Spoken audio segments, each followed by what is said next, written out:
সকাল সকাল ভাবলাম আপনাদের সাথে অনেকগুলো গল্প করি। কেমন আছেন আপনারা সবাই? আমি একেবারেই নন টেক, কারণ মানে আমার এতগুলো অ্যাক্সেসরিজ আছে আর আমি কোনটার ইউজই জানি না, কোনটার ইউসেজ জানি না, যে কোনটা কিভাবে ব্যবহার করতে হয়। সো হ্যালো এভরিওয়ান, কেমন আছেন সবাই? Happy Saturday, happy Saturday, happy Saturday. শিশু শিজু এসে বসে আছে, আমি লাইভ করতেছি, শিজু এসে বসে আছে। সো কেমন আছেন সবাই? আজকে শনিবারে অনেকের স্কুল খোলা, কলেজ খোলা, অফিস খোলা, অনেকে ছুটির দিন। তো আমার ছুটির দিন অ্যান্ড আমি ছুটির দিনগুলো এই এদিকে আসো। মোমো আছে কয়টা? বার্গার, 2টা বার্গার, 2টা মোমো, তাহলে আর কিছু লাগবে না। ওকে চেষ্টা করো নুডলস খাওয়াইতে, সুজি খাওয়াইতে, ভাত খাওয়াইতে। হ্যাঁ, আমাকে খুব আস্তে করে যে 2টা ওয়াইপ দিয়ে যাও। আর বুয়া না খুব গভীর ঘুমে থাকলে বুয়াকে ডাইকো না, একটু একটু নর্মাল হলে তারপর বলি। অ্যালিস কেমন আছে? আলহামদুলিল্লাহ আপু, অ্যালিস আলহামদুলিল্লাহ আলহামদুলিল্লাহ, শি ইজ অ্যাবসলিউটলি ফাইন। ওর যেটা হয় যে ও মানে খুব ইজিলি ও সিক হয়ে যায়, জ্বর হয়, গলা ব্যথা হয়। আমাদের বাসার সব বাচ্চাদের যেটা প্রবলেম সেটা হচ্ছে যে গলা ব্যথা থেকে জ্বর হওয়া। কি অবস্থা ব্লু লাইলা? আলহামদুলিল্লাহ ভালো। লাইলা আমি চিটাগাং থেকে বলছি। Hello, good morning. আমার চায়ে চিনি দেয় নাই? দুধ দাও, দুধ দাও, চিনি দাও। চিনি নাই, দেয় নাই কেন? কে বানাইছে? বলো চিনি দেন নাই কেন? চিনি গরম করে, আরেকটু গরম করে চিনি দিয়ে দিতে বলো। মামুনের চাচাতো ভাই কই? ওর চাচাতো ভাই কোথায় আমি তো জানি না।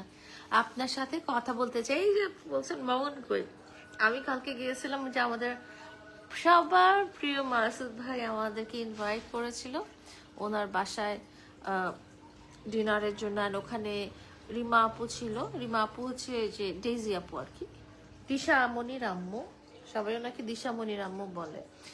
তো love you Api, love you so much. আপুর চুল বাঁধা থাকলে বেশি ভালো লাগে। মামুন কি আবার ব্যাক করবে তোমার লাইফে? জীবনেও না, জীবনেও না, এই জীবন থাকতে জীবনেও না। ওর আর নামটা আমরা নিতেই চাই না, আপনারা না হয় অন্য নতুন কোনো কোয়েশ্চেন করেন। সো আমার খুবই পছন্দের একটা মানুষ লাইলা আপু। Good morning, good morning, good morning, good morning. কেমন আছো আপু? ভালো আছি মুন্না, তুমি কেমন আছো? আপু কেমন আছেন? আমি আলহামদুলিল্লাহ আলহামদুলিল্লাহ। সো আমাদের লাইফে অনেক কিছু চাই, যে এইটা বাড়ি চাই, গাড়ি চাই, অ্যান্ড টাকা পয়সা চাই। আসলে সব কিছুর দরকার আছে কিছুটা, কিন্তু বেঁচে থাকাটা অনেক বড় মিরাকল। কালকে কি হলো, কালকের একটা ছোট্ট গল্প বলি। কালকে ভাইয়ার ওখানে আমরা যখন ডিনার করছিলাম অ্যান্ড খাওয়া দাওয়া করছিলাম, ভালো মানে খুব মজার একটা টাইম আমরা স্পেন্ড করছি, কারণ দিশার আম্মু যেখানে আছে, দিশারা যেখানে আছে, সেখানে তো ফানি মজার অনেক অনেক অনেক অনেক অনেক ব্যাপার হয়। আপু আপনাকে মামুনের সাথে মানাক। আপু তোমার সাথে আমি কন্টেন্ট করতে চাই, ইনশাল্লাহ কন্টেন্ট করা হবে। সালাম রানা আপু রাজবাড়ি থেকে। আমার কোনো ছেলে নাই। হাই ডার্লিং, কেমন আছো? ভালো আছি। তো যেটা হয়েছে যে খাওয়া দাওয়া শেষ, হ্যাঁ, ও ভাবি অনেক মজার মজার প্রায় মানে 50-60টা আইটেম উনি রান্না করছে, পুরো টেবিলের এই মাথা থেকে ওই মাথা, তরকারি, খাবার, অনেক কিছু। তো অনেক মজা করে খাওয়া হলো। হ্যাঁ, তো খাওয়া দাওয়ার পরে আমি যখন বসছি, মানে ওরা ওরা সবাই কন্টেন্ট বানাচ্ছিল, মজা করতেছিল, খুব কন্টেন্ট বানাচ্ছিল। হঠাৎ করে আমি জাস্ট ফিল করলাম কি, মানে আমি বসা,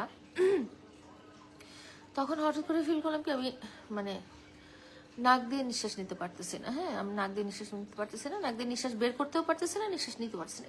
আমি একদম অ্যাবসলিউটলি ফাইন। এর আগে আমি মানে ওই প্রোগ্রামের আগে আমি বাসায় ছিলাম, অ্যালিসের সাথে অনেকক্ষণ খেললাম টেললাম, অ্যালিসের সাথে মজা করলাম। তারপরে আমি চায়না মলে গেছিলাম, তারও আগে চায়না মলে প্রমোশনাল কাজগুলো করলাম। তো তারপরে দেখা গেল কি যে ওই ইয়েতে মানে খাওয়ার দাওয়ার পরে আমি বসে বসে যখন তাদের কন্টেন্ট দেখতেছি, তখন থেকে আমি যে সাডেনলি নিঃশ্বাস নিতে পারতেছি না, নাক দিয়ে নিঃশ্বাস নিতে পারতেছি না, মুখ দিয়ে।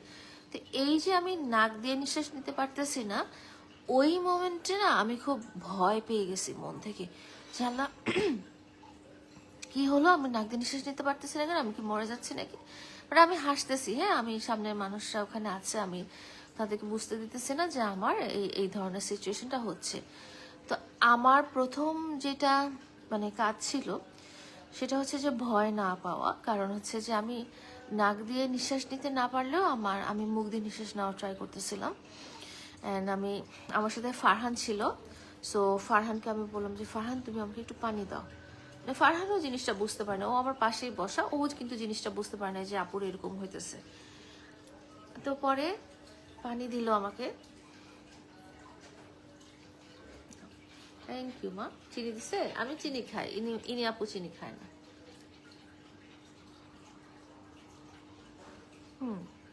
ঠিক আছে, থ্যাংক ইউ। তুমি যাও, আমার লাগলো বেল দিও। তো যেটা আমার এমনিতে সাইনাসের প্রবলেম, হ্যাঁ, আমার এখানে সাইনাসের প্রবলেম, আমার মাথাটা জ্যাম হয়ে থাকে, নাকটা বন্ধ হয়ে থাকে, উইচ ইজ ভেরি নর্মাল।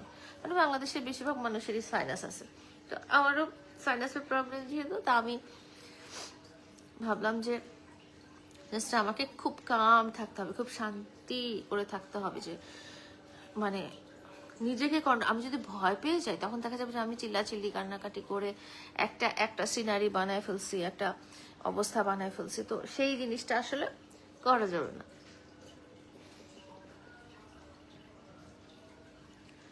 সেই জিনিসটা করা যাবে না, এই জন্য আমি চুপচাপ বসে বসে একটু একটু করে পানি খাচ্ছিলাম, একটু একটু করে পানি খাচ্ছিলাম, যে আমার ভিতরে কোনো মানে প্রবলেম থাকলে সেটা যেন আস্তে আস্তে আস্তে আস্তে, যদি আমি ঢোক ঢোক ঢোক ঢোক ঢোক ঢোক গেলে পানি খাওয়ার চেষ্টা করতাম, তখন যাকে দেখা যেত যে আমি শ্বাস বন্ধ হয়ে গিয়ে মারা গেছি। তো কালকে এই জিনিসটা যখন হয়েছে, তো আমি খুব শান্ত ছিলাম, অ্যান্ড আমি চিন্তা করতেছিলাম যে আমি যেন ভয় না পাই, আমি যেন ভয় না পাই।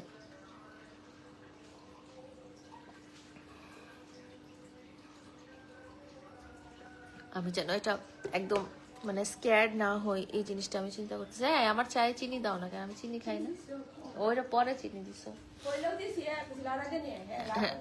হয় বুঝে না, তুমি দিয়ে দিবা। তো তারপরে যখন আমি বললাম যে ভাইয়া আমি বাসায় যাবো, আমাকে বাসায় নামায় দাও, তো ভাইয়া গাড়ি অ্যারেঞ্জ করলো, গাড়ি মানে তার গাড়ি বললো যে আমাকে বাসায় নামায় দিবে।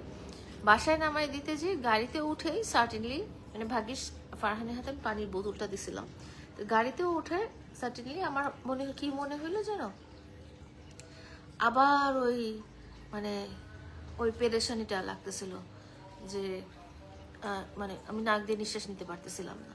তো আমি আবারও মানার চেষ্টা করতেছি যে আমি অনেক শান্তি থাকবো, অনেক শান্ত থাকবো, একদম ভয় পাবো না, এরকম টাইপের আমি চিন্তা করতেছিলাম, যে আল্লাহ আমি যেন ভয় না পাই, ভয় না পাই। এর সাথে সাথে আমি চিন্তা করতেছিলাম যে আমি তো যেহেতু খুবই একা মানুষ, আমার বাচ্চারা অসুস্থ, ওরা ছোট, আমি যদি হঠাৎ করে সিক হয়ে যাই এবং নিজেকে ডাক্তারের কাছে নিতে না পারি, তাহলে ওই সিচুয়েশনে কি হবে,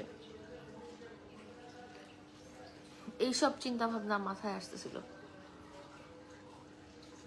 আপনাকে দেখতে পেরে আমি অনেক খুশি। পরবর্তীতে আমি বাসায় আসলাম, তখনও ফারহানের হাতে পানির বোতলটা ছিল, এই পানির বোতলটা ছিল। একটু একটু করে অল্প অল্প করে পানি খাচ্ছিলাম, যাতে মানে স্টেবল হই, একটু অল্প অল্প, খুব অল্প অল্প, অনেক করে পানি খাওয়া যাচ্ছিল না। তো তারপর বাসায় এসেও রাতে অনেক খারাপ লাগলো। পরে আমি মানে ইনহেলার নিয়েও আমার হয়েছে যে আমার বুকটা একদম বন্ধ হয়ে গেছে, ধাপ করে বন্ধ হয়ে গেছে। সো ইনহেলার নিয়েও খারাপ লাগছিল। পরে গ্যাসের ট্যাবলেট খেলাম, প্যান্টোনিক্স 20, এই যে আমার বাসায় থাকে সবসময় প্যান্টোনিক্স 20, হ্যাঁ প্যান্টোনিক্স 20 একটুখানি খেলাম, এবং সবসময় মনে সাহস রাখলাম যে না দেখো, আমার কিছু হয়ে গেলে আমাকে তো কেউ ডক্টরের কাছে নিয়ে যেতে পারবে না, আমার বাচ্চারা বলতে পারবে না, ইমার্জেন্সি কিছু হলেও ওরা কেউ কিছু আমাকে মানে হেল্প করতে পারবে না, নিজেরা প্যানিক হয়ে যাবে বা নিজেরা জানবেও না। তো সেই জন্য আমাকে অনেক স্ট্রং থাকতে হবে, অনেক স্ট্রং থাকতে হবে। তো এটা বলতে বলতে দেখা গেছে যে আল্লাহর রহমতে I was feeling little well. আল্লাহর কাছে দোয়া করছিলাম, আল্লাহ যেন ঠিক হয়ে যায়, ঠিক হয়ে যায়, ঠিক হয়ে যায়। So I was feeling little well. তো আমার কথা হলো যে আমরা যেহেতু মানুষ, আমরা রোবট না। ইভেন মেশিন বা কম্পিউটার এগুলো কিন্তু হ্যাং করে, মোবাইল হ্যাং করে, মেশিন দেখবেন তারাও হ্যাং করে বা স্টাক হয়ে যায়। তো আমরা যেহেতু মানুষ, আমাদের একটা শরীরের কন্ডিশন আছে, আমরাও একটা টাইমে মারা যাই, অসুস্থ হয়ে যায়। সো এবং কিছুদিন আগে আমি কতগুলো নিউজ দেখলাম যেখানে হচ্ছে যে একটা মা মারা গিয়েছিল কতদিন থেকে, তার সন্তানরা তার খোঁজ নেয়নি। আসলে ব্যাপারটা ওই রকম না যে কেউ তো আসলে মা বাবার খোঁজ না নিয়ে থাকতে পারে না। সবাই আজকালকার দিনে সবাই খুব ব্যস্ত থাকে, সবাই খুব নিউক্লিয়ার ফ্যামিলিতে থাকে। দেখো ফ্যামিলিতে পরিবার সংখ্যা খুব কম, যৌথ ফ্যামিলি আসলে নাই বললেই চলে। তো সেক্ষেত্রে আমি যদি আমার রুমে কালকে এরকম মানে অসুস্থ হয়ে মারাও যেতাম, আমার বাচ্চারা হয়তো জিনিসটা বুঝতো না, বা আমার বাচ্চারা কি করবে বুঝে উঠতে পারতো না। কারণ আমরাও খুব মানে আমি খুব নিউক্লিয়ার ফ্যামিলি, আমার বাচ্চারাও খুব আমি আমার বাচ্চারা ছাড়া আমাদের ফ্যামিলি মেম্বার ওরকম নাই। যারা আছে তারা দেশে না, তারা দেশের বাইরে। তো ওইখানে তাদেরকে যোগাযোগ করা, আর যেখানে বাচ্চারা এরকম অসুস্থ। তো কালকে জিনিসটা আসলে আমার জন্য খুব লেসন লার্নিং ছিল।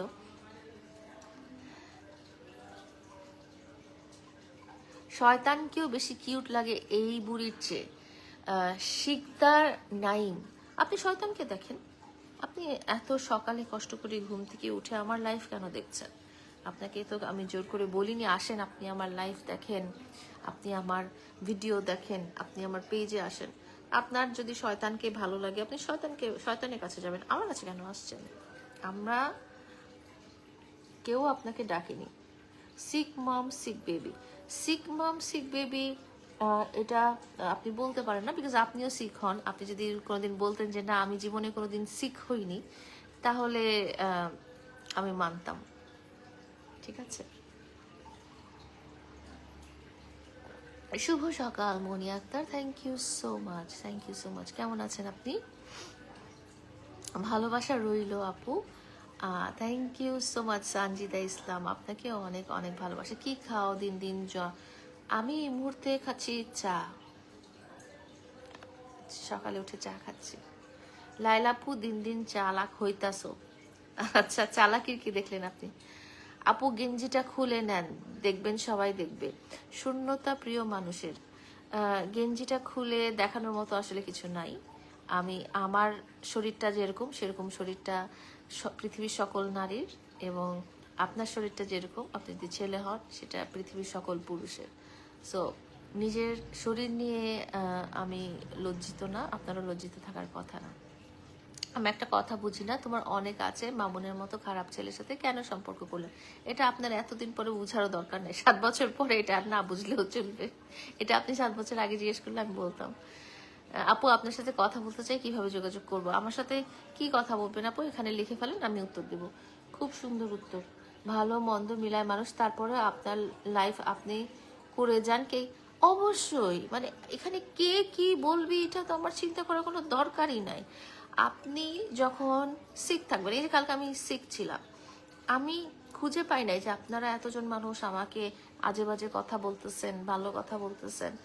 আমার অসুস্থতায় আপনারা কি আসবেন, একটা টাকা দিবেন, আমাকে হসপিটালে নিয়ে যাবেন? সো আমার লাইফ আমি যেভাবে ভালোভাবে বেঁচে থাকতে পারি এটা। আপনার অ্যালিসকে খুব পছন্দ করি। অ্যালিস আসলে পছন্দ করার মতোই মানুষ একটা। আগে বোকা ছিল, এখন কথাবার্তা সবই ভালো লাগে, সেই জন্য। আগে বোকা ছিল, আগে কথাবার্তা ভালো ছিল, হতে পারে। মানে আমি তো আগে সোশ্যাল মিডিয়াতে এভাবে কথা বলতাম না। প্র্যাকটিক্যাল লাইফেও আমি খুব ইন্ট্রোভার্ট, অ্যান্ড আমি ক্যামেরার সামনে এত কথা বলি, কিন্তু আমার ব্যক্তিগত জীবনে আমি এত কথা বলি না কখনোই। ব্যক্তিগত মানুষের সাথে আমার কম কথা হয়। সো ক্যামেরার সামনে আপনাদের সাথে কথা বলাটা শিখে গেছি, সেই জন্য হয়তো আপনি এই কথাটা বলছেন। নতুন কোচি খুঁজতে আসছেন কি? ভিতরে মনে হয় সাগর হয়ে গেছে। মেহেরুল ইসলাম, নতুন কোচি আমার খুঁজতে হবে না, আর ভিতরে সাগর হয়ে গেল সেটা আপনাকে তো কোনোভাবে এফেক্ট করে না, তাই না? এরকম আমার বয়সে অনেক নারী আছে, অনেক পুরুষ আছে, ভিতরে সাগর মহাসাগর যাই হোক না যায়, আপনার আপনার তাতে তো কিভাবে কি এফেক্ট করে আপনি বলেন? এই যে আমার সব চুল সাদা হয়ে গেছে, অবশ্যই একটা মানুষের বয়স বাড়বে, চুল পাকবে, স্কিন কুচকায় যাবে, এটা খুব স্বাভাবিক ব্যাপার এবং এটা আমার ক্ষেত্রে খুব স্বাভাবিক ব্যাপার। আমি যে সারা জীবন অ্যালিসের মতো ছোট থাকবো এরকম তো না, তাই না? আপনারা যে মামুনের কথা বলেন, সে যে সারা জীবন অত সুন্দর থাকবে এরকমও কিন্তু না, ঠিক আছে? এবং বাড়িটা নাও, অ্যাড মি, এখন আর অ্যাড করব না। যারা আপনাকে বুড়ি বলে তাদের উদ্দেশ্যে বলতে চাই, আপনার মতো বয়সে, আমার মতো বয়সে আমি খুব গর্ব করে বলছি না, তারপরে আমি একদিন মামুনকে বলছিলাম, মামুন আমাকে বলতেছিল এই তুই বুড়ি, তুই এই সেই, এবং সে কথায় কথায় এই জিনিসটা বলে, বুড়ি লায়লা। তার বউয়ের সাথে কনভারসেশনে আমি দেখছি যে সে বলতেছে বুড়ি লায়লা, এটা সেটা। সে একদিন আমাকে এরকম মানে খুবই একটা অড মুহূর্তে আমাকে মারছে আর বলতেছে যে তুই বুড়ি, তুই তুই তো তোর মতো বুড়ি, এটা সেটা, হ্যাঁ, এই ধরনের কথাগুলো যখন সে বলতেছিল, হ্যাঁ, তখন আমি ওকে বলছিলাম মামুন দেখো, তুমি তো খুব ইয়াং, কিন্তু তুমি আমার মতো বয়সে আসো, তখন আমি তোমার চেহারাটা দেখবো। সে আমার চেহারা নিয়ে খুব বডি শেমিং করতেছিল একটা স্টেজে, যখন সে নানা রকম নারীদের সাথে জড়িয়ে পড়ছে, তখন সে বলতেছিল যে এই তুই তুই দেখতে বুড়ি, তুই দেখতে কেমন, এটা সেটা, তোর দেখতে কেমন দেখা যায়, এটা সেটা। তো তখন আমি ওকে বলছিলাম যে তুমি তো খুবই ইয়াং আসো, এখন সুন্দর আসো, তুমি আমার বয়সে আসো, তুমি যখন আমার বয়সে আসবা তখন তোমাকে খুঁজেও পাওয়া যাবে না। তো আমি দেখছি যে আল্লাহ তাআলা মানে আমার কথাটা মিলাই দিছে, ওরা আমার বয়সে আসা লাগে না, ও মাত্র এই যে 4 মাস পরে তার যে চেহারাটা হয়েছে সেটা তার চেয়ে অনেক বুড়া মানুষ অনেক সুন্দর দেখতে, অনেক বুড়া মানুষ অনেক ভালো দেখতে, অনেক স্মার্ট দেখতে, তার চেয়ে অনেক বছর বয়সী পুরুষরা অনেক অনেক গ্ল্যামারাস দেখতে। তার এই 4 মাসের চেহারাটা যে কেমন হয়েছে, মানে আল্লাহ তাকে সবকিছুই ফেরত দিয়ে দিছে। আমি বললাম না যে আমি যদি এখন মারা যাই আমি অনেক শান্তিতে মারা যাব, কারণ আমার সাথে আমি ওর কোনো ক্ষতি করি নাই। ওর কেন, আমার আমার আমার দ্বারা কোনো মানুষের কোনো ক্ষতি হয়েছে এটা কেউ বলতে পারবে না, কারণ আমি না খুব নিজের মতো করে থাকি। আমি আমার নিজের সংসার, আমার নিজের বাচ্চা কাচ্চা নিয়ে আমি খুব ব্যস্ত থাকি। গায়ে পড়ে মানুষের সাথে আমি ঝগড়াঝাটি মারামারি করি না, গায়ে পড়ে মানুষের টাকা নিয়ে নিই না, গায়ে পড়ে মানুষের ক্ষতি করি না। তো যেসব মানুষরা আমাকে লাইফে কষ্ট দিতে আসছিল, এর মধ্যে হচ্ছে মামুন একজন, হ্যাঁ, এর মধ্যে হচ্ছে মামুন একজন। তো যেসব মানুষ আমাকে এরকম কষ্ট দিতে আসছিল,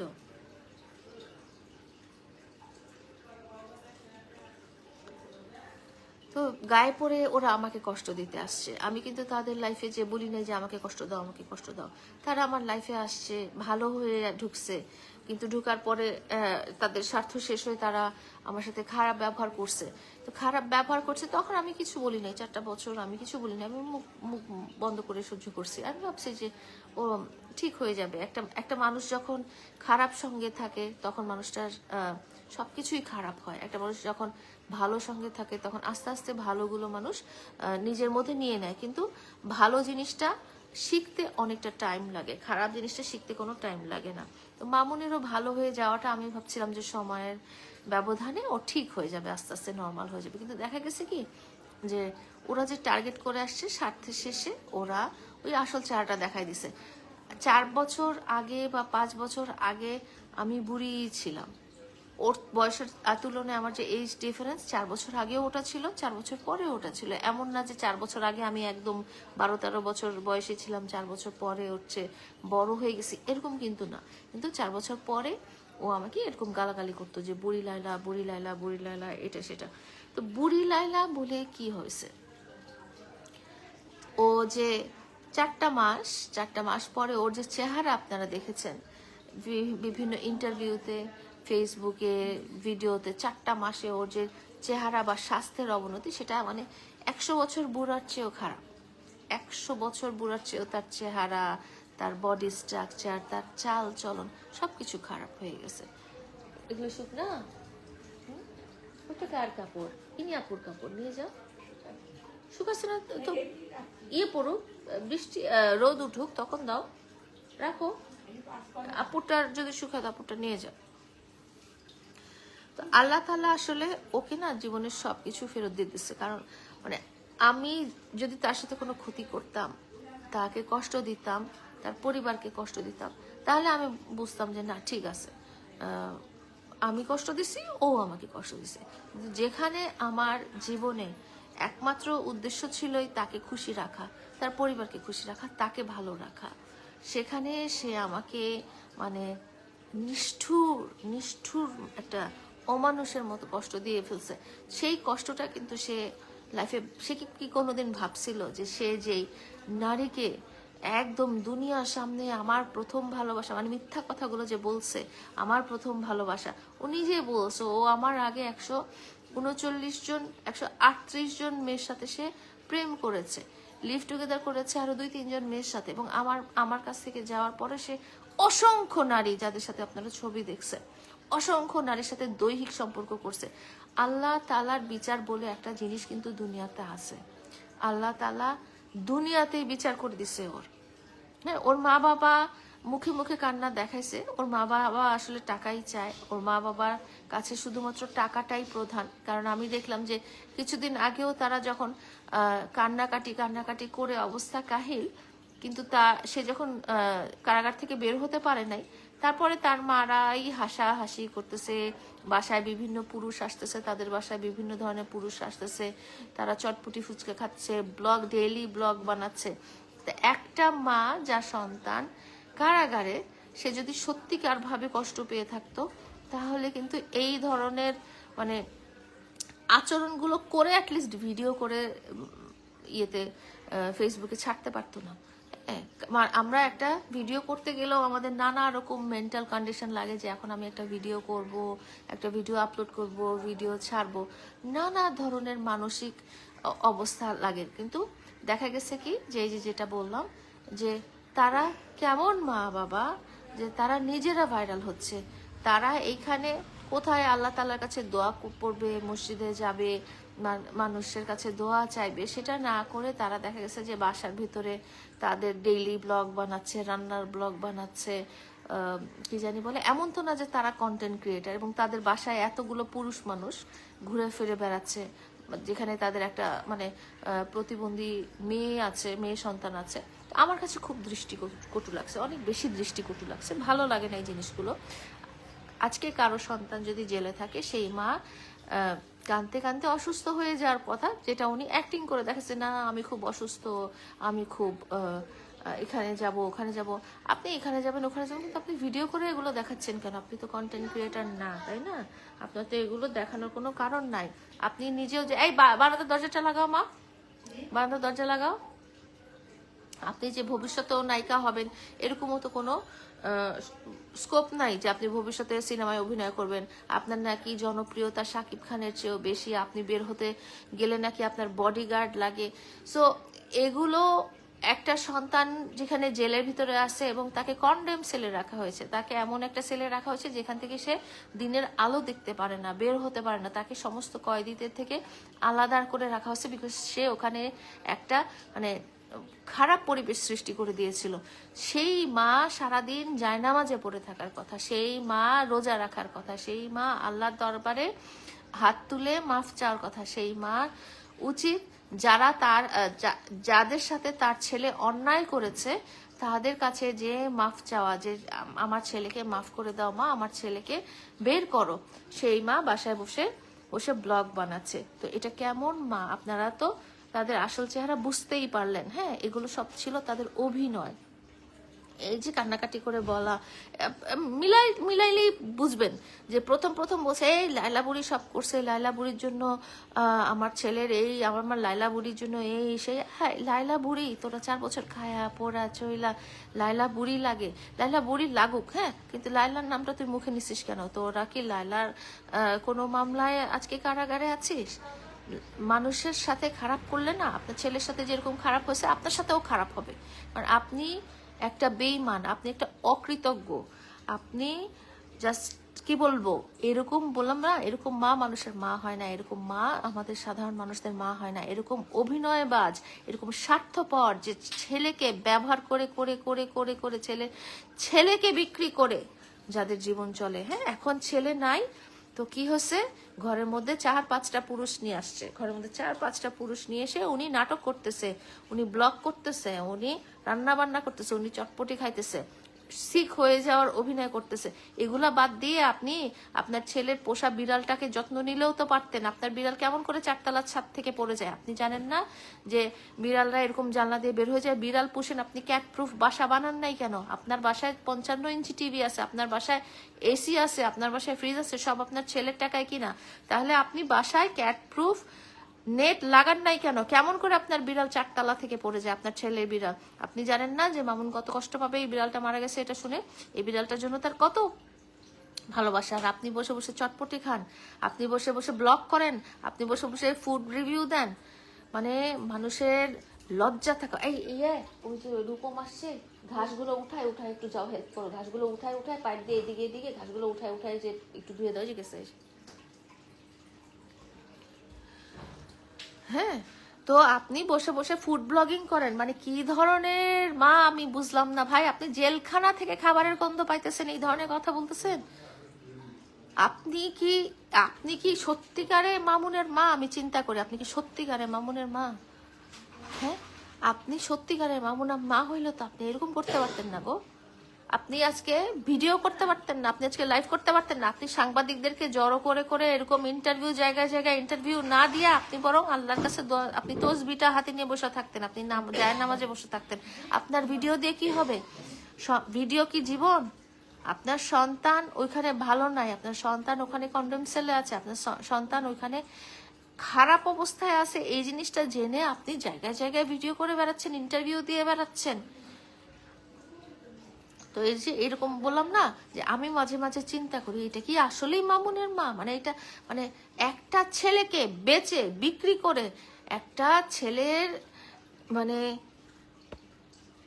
কেমন মা হইতে পারে, কেমন মা হইতে পারে? আপনারাই চিন্তা করেন, এখানে তো অনেক মা আছে। হ্যাঁ, অনেক মা আছে। আপনারা ছেলেকে ঠিক আছে আপনি বলছেন লাইলা বুড়ি এটা সেটা, তা আপনি একদম কচি ছুরি গ্রামের একটা মেয়েকে দেখে আপনার ছেলেকে বিয়ে দেন নাই কেন? আপনার ছেলে যে এতদিন লিভ টুগেদার করলো, 13 মাস আপনার ঘরে আপনার বাসায় ওই নারীকে নিয়ে থাকলো, তখন কিছু বলেন নাই কেন? আমি বলছিলাম না আপনি 200 টাকার বিনিময়ে আপনার ছেলের ঘরের ভিতরে মেয়েকে ঢুকান। আমি প্রমাণ দিব, আমার কাছে ভিডিও আছে যে আপনার ছেলে রাত 2টার সময় লাইভ করতেছে, তার বিছানায় মোহনা ঘুমায় আছে। তখন কিন্তু ওদের সাথে বিয়ে হয় নাই। তো কি করে আপনার ছেলের রুমে একটা নারী এরকম বিছানায় ঘুমায় থাকে? সকল নষ্টের মূল হচ্ছে এই লোভী মা এবং এই লোভী বাবা। তাদেরকে যত খারাপ বলা হয় ততই কম, তাদেরকে যতই মানে নিকৃষ্ট বলা হয় ততই কম। এবং আমি একদম শিওর, মানে আমি যখন দেখলাম যে মহিলার ঘরের ভিতরে পুরুষ মানুষ ঢুকায় ভিডিও ব্লগ করতেছে, এদিকে তার ছেলে কষ্টে আছে, তখন আমি নিশ্চিন্ত হয়ে গেছে যে আপনি মনে হয় সত্যিকার ভাবে মামুনের মা না। হ্যাঁ, আপনি তো এত বছর মামুনকে বেচেন, নারীদের কাছে বেচেন, বিভিন্ন নারী, সেটা কম বয়সী হোক, বেশি বয়সী হোক, নানির বয়সী হোক, দাদির বয়সী হোক, যেই বয়সী হোক। হ্যাঁ, আপনি নারীদের কাছে এই লাবণী পেয়ারা বিভিন্ন বয়সী নারীদের কাছে বিভিন্ন টাইমে বেচছেন। হ্যাঁ, এখন আপনার ছেলে জেলখানায়, আর আপনি বসে বসে ফুড রিভিউ দেন, আপনি বসে বসে বাসার ভিতরে পুরুষ মানুষ নিয়ে এসে আপনার বিবাহযোগ্য মেয়ের সাথে ঢলাঢলি করান, আপনি মেয়েকে দিয়েও ব্যবসা করান, আপনি ছেলেকে দিয়েও ব্যবসা করান। মানে এদেরকে সামাজিকভাবে পুরো ফ্যামিলিটাকে নিয়ে আসলে ওই যে বলে না প্রশাসনিক হেফাজত, পুরো পরিবারটাকে নিয়ে আসলে রিহ্যাবে দিয়ে আসা উচিত। পুরো পরিবারটাকে নিয়ে আসলে মানে একটা জায়গায় দিয়ে আসা উচিত। এই যে তার মেয়েটা, হ্যাঁ, এতগুলা কথা বলতেছে যে এই আমার প্রতিবন্ধী মেয়ে, এই সে প্রতিবন্ধী মানুষের কি বিয়ে শাদী হয় না? হ্যাঁ, হাত নাই পা নাই কথা বলতে পারে না, এরকম মানুষের কি বিয়ে শাদী হয় না? আমি আসতেছি।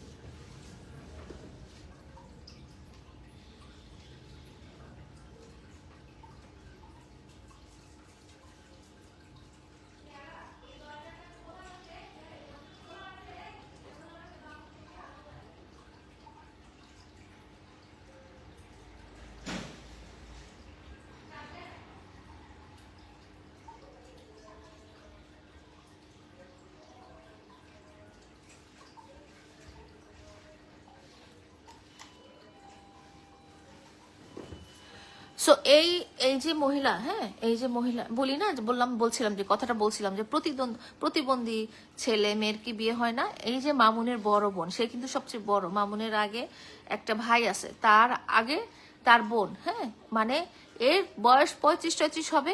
কারণ মামুনের মার বিয়ে হয়েছে 88 সালে। 88 সালে একটা মানুষের বয়স যদি 18 হয়, তাহলে এখন তার বয়স কত? ধরে নিলাম তার বয়স 18 সালে তার বিয়ে হয়েছে, হ্যাঁ।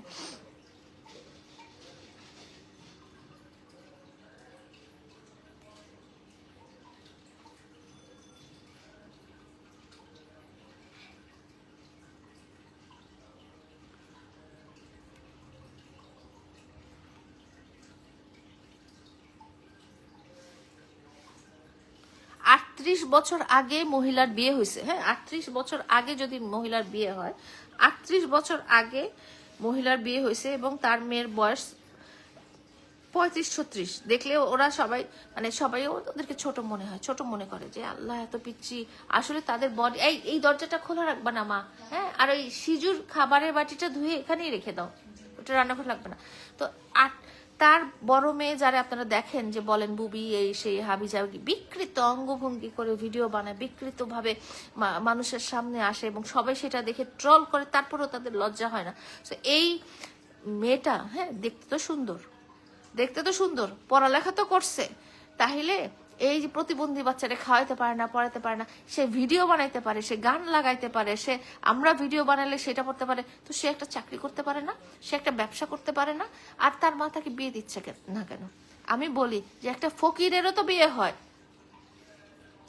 একটা প্রতিবন্ধী যে চোখে দেখতে পারে না, যার হাত নাই পা নাই, তাদেরও বিয়ে হয়। তাহলে এই মেয়ের একটা সুন্দর বিয়ে দেওয়া উচিত ছিল না? এই মেয়ের একটা সুন্দর ফিউচার করে দেওয়া উচিত ছিল না? কারণ এই মহিলা আর এই বাবা, এরা হচ্ছে এই মেয়েকে দিয়েও ব্যবসা করে, তাদের ছেলেকে দিয়েও ব্যবসা করে। তাদের ছেলে মেয়ে, আমি মানে চিন্তা করি যে এগুলো কি তাদের আপন সন্তান? আপন সন্তানকে দিয়ে তারা ব্যবসা করে, না হলে এই মেয়েকে এতদিনও বিয়ে দিচ্ছে না কেন? এই মেয়েটাকে ঘরে এরকম ফেলে এই ধরনের বিকৃত অঙ্গভঙ্গি করতে দিচ্ছে কেন? এই মেয়ের বিছানায় পরপুরুষ কি করে? মামুনের ঘরে পরপুরুষ কি করে?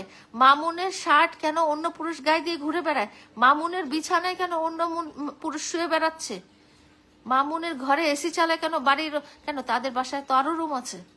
মামুনের ঘরে কি করে? মামুন নাই, মামুনের ঘর পরিষ্কার করে গুছায় রেখে দিবে, সেখানে অন্য মানুষ কেন ঢুকবে? কেন তার শার্ট গায়ে দিবে? কেন তার গেঞ্জি গায়ে দিবে? কেন তার বিছানায় গড়াগড়ি করবে? কেন তার রুমের ভিডিও করবে? এরা নিজের সন্তানদেরকে দিয়ে ব্যবসা করে এবং তারা যা বলে, মুখে যা বলে না, সব মিথ্যা বানানো এবং সব মানে আছে না ভিউ পাওয়ার উদ্দেশ্যে। এই যে মহিলা কান্নাকাটি, গড়াগাড়ি, এই সে বুঝো গড়াগড়ি, এই সেই আমার ওই সে মানে উনি চাইছে যে ওনার চারপাশে একদম সাংবাদিক ভরে যাক এবং তার ইন্টারভিউ নিক, কারণ তার ছেলের বউ কিছুদিন আগে সংবাদ সম্মেলন করছে, এখন তো তার সংবাদ সম্মেলন না করলে চলবেই না। সে সবসময় ছেলের বউয়ের সাথে পাল্লা দিয়ে চলে যে না আমার ছেলের বউ এটা করতে পেরেছে, আমার ছেলের বউ আমি যখন ওর সাথে ভিডিও বানাতাম, কিছু কিছু ভিডিও বানাতাম, তখন সে একদিন বলেই ফেলছে যে আমি তো, এই বাবুকে উঠছে, দরজাটা আপজানো, ভালো করে আপজানো, দেখো শব্দ করবে না। মামুন আমাকে নিয়ে ঘুরে না কেন? মামুন শুধু লাইলাকে নিয়ে কন্টেন্ট বানায় কেন? আগে আগে মামুন যখন লাইলা ছিল না, তখন মামুন আমাকে নিয়ে কন্টেন্ট বানাইতো। এই বুড়ি মহিলা, মানুষের স্ত্রী, মানুষের লাইফ পার্টনারের জায়গায় কি তুই যাইতে পারবি? তোর স্বামীর সাথে তোর যেরকম রিলেশন, অন্য কেউ কি সেই রিলেশনে যেতে পারবে? মামুনের লাইফ পার্টনার যেই হোক না কেন, তাকে নিয়ে এই মহিলার জেলাসির কোনো অভাব নাই। মানে মামুনের যে বউ হবে তাকে নিয়ে তার জেলাসির কোনো অভাব নাই। কিছুদিন আগে মোহনা প্রেস কনফারেন্স করবে, সেখানে তার সাথে তো প্রেস কনফারেন্স না করলে তো তার চলবেই না। চারপাশে একদম জার্নালিস্টদেরকে নিয়ে এই সেই হাবি জাবি, লাইলা করাইছে, লিখন করাইছে, লিখনের নামে মামলা দিয়েছে। লিখনের নামে মামলাটা কই? আমি একটু খুঁজে দেখতে চাইতো। লিখনের নামে যে তুমি এতগুলো 5টা না 10টা না 15টা মামলা দিছো, সেই মামলাগুলো কোথায়? লিখনের নামে মামলাগুলো, হ্যাঁ লিখন তাহলে এখনো ঘুরে বেড়াইতেছে কিভাবে? এতগুলো যদি মামলা হয়েই থাকে, তুমি 5টা 10টা মামলা দিয়েই থাকো, তো লিখনের নামে মামলাটা কোথায়? খালি নাটক আর নাটক আর নাটক, মানে সমস্ত কিছুর মধ্যে নাটক। নাটক ছাড়া তারা হচ্ছে এই যে ছেলে দিয়ে ব্যবসা করে, মেয়ে দিয়ে ব্যবসা করে, মানে সমাজটাকে সমস্ত বিভ্রান্তিকর তথ্য দেয়। এই যে সাংবাদিকগুলোকে তারা ডাকছে এই সেই হাবি জাবি, কোথায় এখন? হ্যাঁ কোথায়? প্রথম কয়দিন যে কতগুলো কথা বললে, এই লাইলা লাইলা মোহনাকে দিয়ে করেছে, আমি আমি কেন, আমার কেন করাইতে হবে? তোর ছেলের বউয়ের গায়ে তোর ছেলে লাইভে এসে মারছে, সেখানে আমি কোথায়? আমাকে কেন সবকিছুতে দোষী করতে হবে? আমার সাথে যে অন্যায় করা হয়েছে সেটা আমি দেখবো, তার সাথে যে অন্যায় করা হয়েছে সেটা সে দেখবে। তুমি মাঝখান থেকে আমাকে সবকিছুতে জড়ালে কি আমি তোমাকে ছেড়ে দেবো? আমার সাথে যদি কেউ অন্যায় করে, কেউ অপরাধ করে, আমি সেটা কখনোই ছেড়ে দিই না। এই জিনিসটা মনে রাখতে হবে। এবং তোমরা আমার সাথে যখন রিলেটেড ছিলা, তখন যা করছো আমি সব মেনে নিচ্ছি, আমি তোমাদেরকে ভালো রাখার চেষ্টা করছি। এখন তোমাদের কথা হচ্ছে যে আমরা নিজেরাই বড় লোক। আচ্ছা, তারা না মাল বংশের লোকজন, তাদের গ্রামে যে যত জমি যায়, এদিক দিয়ে যত চোখ যায়, যতগুলো বাড়ি, মামুনের গাড়ি ছিল, বাইক ছিল, হ্যাঁ, তো সেগুলো কোথায়? তুমি যে কদিন আগে সাংবাদিকদেরকে বললা যে এই লাইলা যদি কোটি কোটি টাকা দিয়ে থাকে, মোহনা যদি কোটি কোটি টাকা দিয়ে থাকে, সেই কোটি কোটি টাকাগুলো এখন কোথায়? আমার ব্যাগ এখন খালি কেন? আমার কথা হচ্ছে, তোমরা তো জন্মগতভাবে জমিদার, তোমরা দেখাও তোমরা নাকি খুব সলভেন্ট, কোটি কোটি টাকা আর্ন করে ফেলছে। মামুন 12-13 বছর বয়সে কোটি কোটি টাকা আর্ন করে ফেলছে, এবং গ্রামে তোমাদের যতগুলো জমি চোখের মধ্যে দেখা যায়, সেই জমিগুলো তোমাদের। হ্যাঁ, গ্রামের বাড়িগুলো তুমি নিজের টাকায় করেছো, মামুনের গাড়ি তুমি কিনে দিছো, বাইক তুমি কিনে দিছো, সেই টাকা তুমি কোথায় পাইছো? মামুনের টাকা থেকে তো পাইছো। এখন সেই টাকাগুলো কোথায়? আমি সেগুলো জানতে চাই। ওই যে তুমি একদিন ইয়েতে বলছিলা না, ফোন করে বলতেছি, লাইভ করে বলছিলা না যে মোহনা তুমি ফেরত আসো, মামুন তোমাকে যে 40-50 লক্ষ টাকা দিছে, আমি ঢাকার জমিটা বিক্রি করে তোমাকে আমি টাকা দিব। এই ঢাকায় তোমাদের জমি কোথায়? ঢাকায় তোমাদের জমি কোথায়? ঢাকায় জমি যদি থাকতোই, তাহলে আমাকে নিয়ে তোমার ছেলে আর মোহনাকে নিয়ে তোমার ছেলে বসুন্ধরা, গুলশান এসব জায়গায় ঘুরে ঘুরে বলতো না যে এই জমিটা কিনে আমার বাড়ি বানায় দাও? তা এখন ঢাকার জমি বিক্রি করে তুমি কেস চালাও, ছেলেকে বের করো, ছেলেকে বের করো। তোমার ঢাকায় এত জমি, তাহলে তুমি মানুষের টাকার জন্য কেন অপেক্ষা করো? মিথ্যাবাদী লোকদের আমি দেখতে পারি না, মিথ্যাবাদী, দুমুখ সাপ, এইসব মানুষদের কোনো জায়গা নাই আমার জীবনে। আমার নামটা যদি আরেকবার শুনছি আমি তার মুখে, আমার চোখে মামুন যেরকম দোষী, মামুনের মা, মামুনের পুরো পরিবার দোষী। এরা শুধু আমার সাথেই দোষ করছে এরকম না, এরা বাকি অন্য সবার সাথেও দোষ করছে, এবং এদেরকে আসলে একদম সবার সামনে এনে শাস্তি দেওয়া উচিত, যাতে আর কোনো মানুষের, মানে এরা হচ্ছে সংঘবদ্ধ প্রতারক দল, মানে পারিবারিক ভাবে প্রতারণা করে, এরা নোংরামি করে বেড়ায়, এগুলা ছেলে দিয়ে ব্যবসা করে, মেয়ে দিয়ে ব্যবসা করে, আবার বলে কি মেয়ের মা হইতাম। তুই তো মেয়ের মা অলরেডি আসিস, তুই তো মেয়েকে দিয়ে অলরেডি ব্যবসা করাইস। তোর মেয়েকে দিয়ে আগে আগে যে কত জঘন্যতম কাজগুলো করাইছিস সেগুলো তো অলরেডি বলেই ফেলছি। মেয়েকে দিয়ে বিভিন্ন জায়গায় জায়গায় ব্যবসা করে তোর মেয়ে যখন প্রেগনেন্ট হয়ে যায়, সেই 10,000 টাকাও আমি দিছি। আমি এই কথা জোরে করে বলতে চাই, কারণ তখনও মানে তোর হাতে আমি টাকা দিছি। তুই যে বলছিস টাকাগুলো দিছিস, তোর টাকাগুলো তো তোর হাতে, তোর কি ব্যাংক অ্যাকাউন্ট আছে? তোর বিকাশে দিছি, বিকাশের স্টেটমেন্টটা নিলেই দেখতে পারবি। বাজে বাজে মানুষের কাছ থেকে আমি বলে দিচ্ছি, আবারও বলছি, যারা কন্টেন্ট করার জন্য, ভিউ পাওয়ার জন্য মামুনের মা, বাবা, ভাই, বোন এবং মামুনের পিছে পিছে ঘুরে বেড়ান, হ্যাঁ, এরা এতটাই খারাপ চরিত্র, এবং এতটাই, এই যে বলে না যে ছেলেদেরকে পালছে, ছেলে টাকা নিয়ে বেড়াইছে, তোমাদের তো কোটি কোটি টাকা, সেই জন্য মানুষ এসে টাকা নিয়ে চুরি করে দিয়ে, ওগুলোই ঠিক আছে। হ্যাঁ, ওইসব চোর বাটপাটদের সাথে থাকবা, এখন বলো যে না হেলাল নাই, জুবার নাই, এই নাই, সেই নাই, ওটাই ঠিক আছে, ওটাই ঠিক আছে, ঠিক আছে, তোমাদের সাথে ওটাই করা উচিত। তোমরা যেরকম মানুষকে ব্যবহার করো, মানুষদেরও উচিত তোমাদেরকে ব্যবহার করে বিপদের সময় চলে যাওয়া। তো যাই হোক, আপা আপনার হীরা কই? হীরা আমার সাথে এই যে কোলাবোরেশন করেছে। কোলাবোরেশন মানে কি, আমি 2-3টা ভিডিও, টিকটক ভিডিও করেছি, ও ওরকম করে নাই, ও ওর মতো কন্টেন্ট করে, ওর সাথে আমার দেখা হয়, পরিচিত মাসুদ ভাইয়ের ওখানে ওর সাথে আমার দেখা হয়। সো আমার হীরা না, ও অন্য কারো হীরা। তো যাই হোক, অনেক চিল্লাচিল্লি করলাম। ভালো থাকবেন আপনারা সবাই, বাই বাই।